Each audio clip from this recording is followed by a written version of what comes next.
Good day everyone, I am Jerame Landiza and my topic is all about the arrival of Rizal in Manila. So we all know that Rizal is the most honored Filipino of all time. So when Rizal arrived in Manila, he was accompanied by his sister Lucia on June 26, 1892. Like many heroes of old, he was awaited by a crowd, watching or spying on him before he was consecrated to history. So the Carabiners, headed by their commandant, a captain and a lieutenant of the Guardia Civil Veterana, and a sergeant in civilian clothes were there pag-arrive ni Jose Rizal sa Manila. So, since there were no Filipinos who came to meet Rizal when he arrived in Manila, there was no sense in that manifestation of force. So, naapoy nag-disguise sergeant to follow Rizal and his sister to find where they were going to stay. And Rizal and his sister Lucia registered at the Hotel de Oriente, which is the best and the most modern hotel at that time. At 4 o'clock in the afternoon, Rizal proceeded to Malacañang Palace, where residence of Governor General Aurelio Despujol. When he arrived in Manila, si Rizal, he announced a series of reforms which created a certain wave of popularity in his favor. So now the General sent word to Rizal that he could not receive him at that moment, but the General requested him to come back at 7 o'clock in the evening. So at that hour, the interview started, and as a result, Despujol annulled the deportation of Rizal's father, but not of his brother nor his brother-in-law, which is Antonio Lopez. And another meeting was arranged for Wednesday, 29th, or 3 days later. From Malacañang, Rizal proceeded to his sisters Narcisa and Saturnina. So, on the following day, Rizal left by train to visit various towns where some of his companions in Spain resided.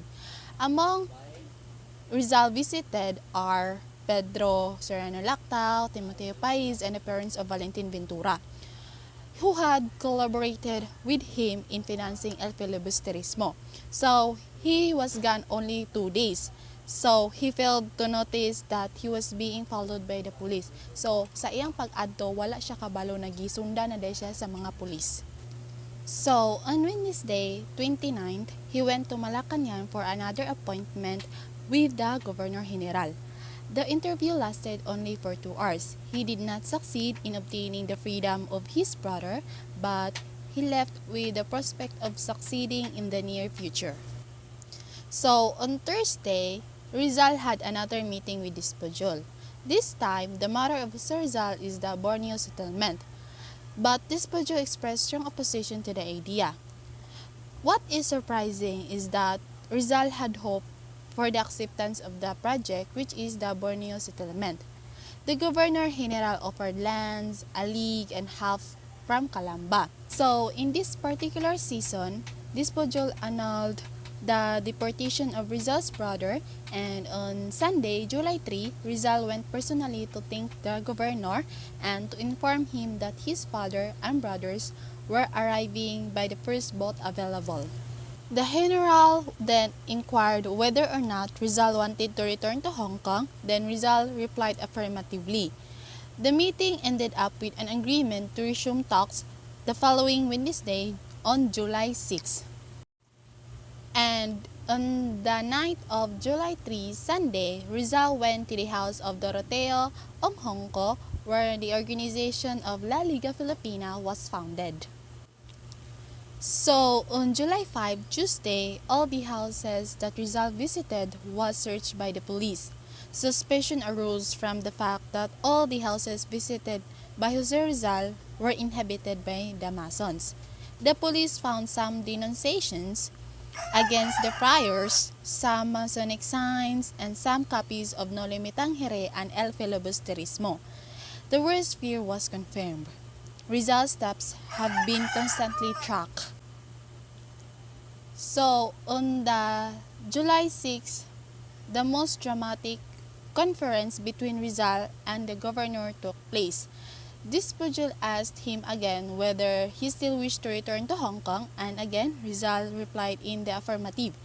Then, taking up another topic, si Dispujol inquired if he had brought in his baggage some leaflets against the friars. So, si Rizal emphatically denied it.